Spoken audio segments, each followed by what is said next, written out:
Okay, we're back to the PowerPoint. The limbic system. So this is considered a very ancient and early developing part of central nervous systems in all animals. So it's involved with emotions, the intellectual function, and the autonomic functions. So we can be aware of what's happening in our gut and in our lungs and our bladder and our digestive system, and control reflexes associated with eating, and store and retrieve long-term memory. So the limbic system, we won't get into this much, just basically, um, here's the singular gyrus. So here's the singular gyrus, and so just around above the corpus callosum and above the uh, thalamus, nuclei, and so on. So just know the limbic system is located just above the diencephalon and so on. So it has this gyrus, and then below it are amygdaloid body, and so on. Uh, so it's just around the thalamus, which is the diencephalon. Okay, so what does the diencephalon do? I mentioned it's the switching and relay center. It integrates conscious and unconscious motor and sensory pathways. It's made up of the epithalamus, thalamus, and hypothalamus. The choroid plexus is where cerebral spinal fluid is produced. So the diencephalon is very important in getting material, nerve impulses to the selected and specific portions of the cerebral hemispheres. So here's the thalamus. Here's the optic tract. We'll talk about the superior colliculus and inferior colliculus. We won't worry about We'll worry about the pons, not the cerebellar peduncles, but we will talk about the cranial nerves. Okay, cranial nerves. So the superior colliculus and inferior colliculus are involved in the regulation of hearing and vision. And we'll go through these cranial nerves. So the specialized nerves that have sensory functions, motor functions, or both. So these are special nerves that originate in the central nervous system and have pathways through the central nervous system. You can see that they're associated with the pons and with the medulla oblongata.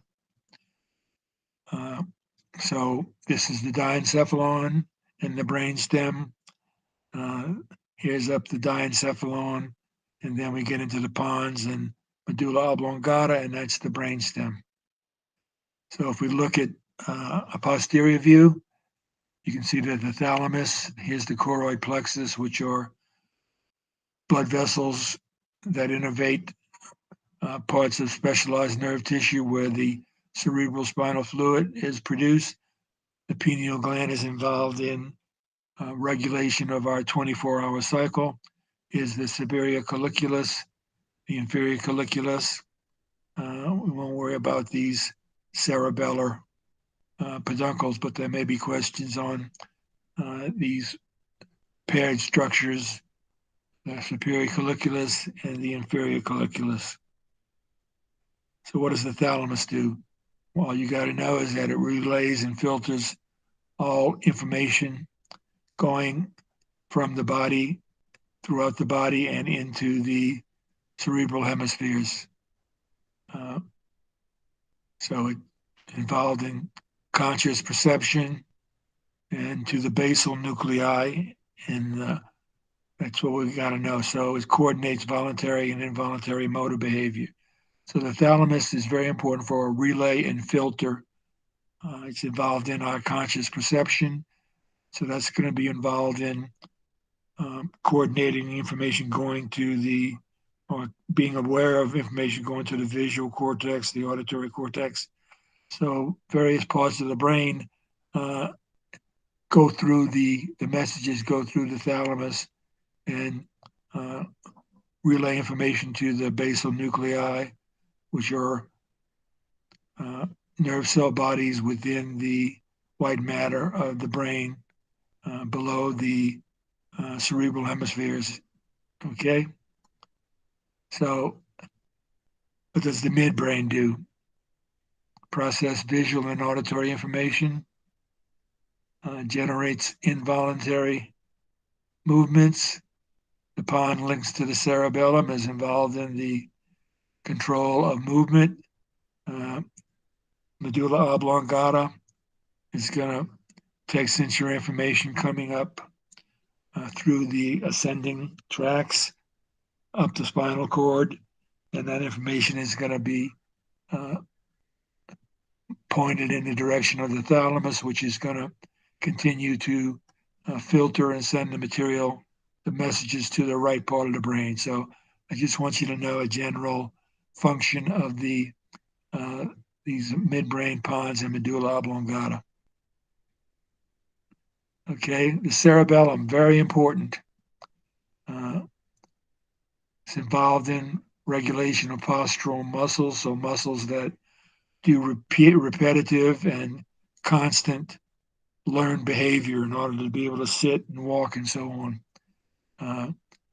Patterns of movement, so playing tennis, riding a bike, fine tunes most movements, and it links the brainstem, cerebrum, and spinal cord.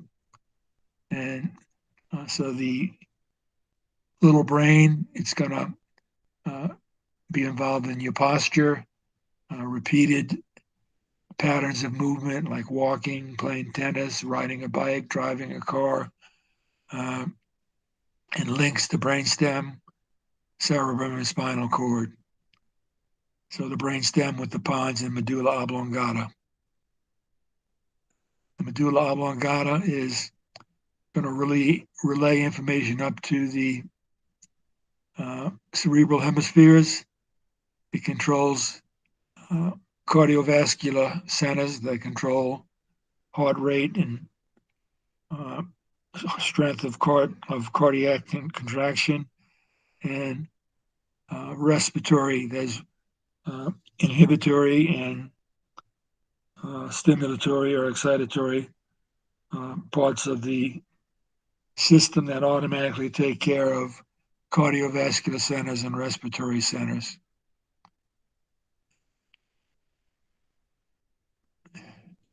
Okay, so as you move up from the medulla oblongata, the various centers and parts of the brain are working together, and by the time information gets to the cerebral hemispheres, we have very functions that become more complex and variable. So peripheral nervous system. So everything except the spinal cord and the brain.